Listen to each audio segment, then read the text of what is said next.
क्या आप मानेंगे कि आपका दिल सिर्फ शरीर में नहीं बल्कि इंटरनेट पर भी धड़कता है? जी हाँ, आपने सही सुना। मैं बात कर रही हूँ गोस्ट मर्मर टेक्नोलॉजी की, जो कि आपके हार्ट बीट के जो सिग्नल्स है उनको बड़े ही दूर के डिस्टेंस से, मतलब मैक्सिमम 40 माइल के डिस्टेंस से आपके हार्ट बीट के सिग्नल्स को डिटेक्ट कर लेती है। और ये गोस्ट मर्मरिंग टेक्निक रिसेंट में, जब अमेरिका ईरान का वॉर चल रहा था, तो उस दौरान अमेरिका ने अपने एक पायलट को ईरान से एक्सकवेशन में इसके गोस्ट मर्मरिंग टेक्निक की यूज़ किया था। हम बात करते हैं क्या है। ये एक सीक्रेट सिस्टम है जो कि लॉकहीड मार्टिन श्रंक वर्क्स ने डेवलप किया है, जो कि हार्ट के जो इलेक्ट्रोमैग्नेटिक सिग्नल्स हैं, सिग्नेचर्स हैं, उनको दूर से ही डिटेक्ट कर लेता है। अभी काम कैसे करता है? ये क्वांटम मैग्नेटोमेट्री के प्रिंसिपल्स पर काम करता है, जो कि छोटे से छोटे मैग्नेटिक सिग्नल्स को भांप लेती हैं। एआई ये सिग्नल एनालाइज करते हैं और फिर उसके बाद जो पर्सन है उसको आइडेंटिफाई करते हैं और उनकी लोकेशन ट्रैक करते हैं। अब इसकी कैपेबिलिटीज क्या है?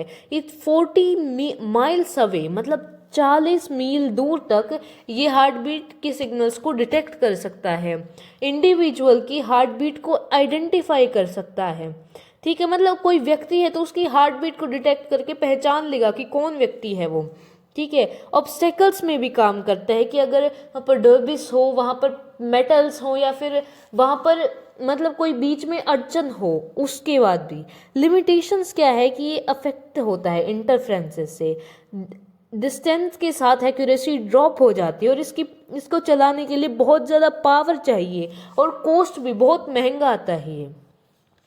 अब अगर हम देखें कि रियल वर्ल्ड यूजेस में, कि अभी रिसेंट में या फिर जो रियल वर्ल्ड है उसमें क्या यूजेस हुए हैं। मिसिंग पायलट डिटेक्शन, जो मैंने आपको बताया कि अमेरिका ईरान का वॉर चल रहा था अभी, तो अमेरिका ने अपना पायलट वहाँ से एक्सक्वेट करने के लिए इसको यूज़ किया। डिज़ास्टर रेस्क्यू की, अगर अर्थक्वेक आ जाता है और वहाँ पर डरबेस या फिर जो मलबा पड़ा है उसमें कोई व्यक्ति है तो उसको डिटेक्ट करने के लिए।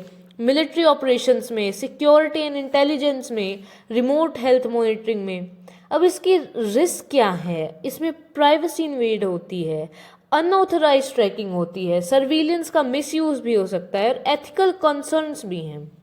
पर इसके अंदर फ्यूचर स्कोप्स भी हैं। क्या है कि ये वेरिएबल इंटीग्रेशन बन सकते हैं। मीन्स ये जो गोस्ट मर्मर टेक्नोलॉजी है कल को आपके फ़ोन्स में, स्मार्ट वॉचेस में, इनमें भी आ सकती है। स्मार्ट हेल्थ केयर, जो हमारी जो कार्डियो हेल्थ उसमें भी हेल्प कर सकती है।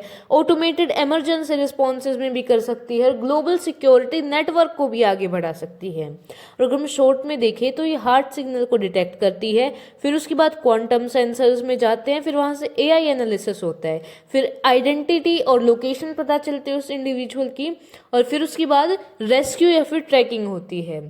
ठीक है, आशा करती हूँ आपको ये वीडियो पसंद आई होगी, आपके लिए इन्फॉर्मेशनल रही होगी। और अगर आपको ऐसे ही नॉलेज के साथ अपडेटेड रहना है तो जुड़े रहें हमारे चैनल से। तब तक के लिए धन्यवाद, मिलते हैं अगले वीडियो में।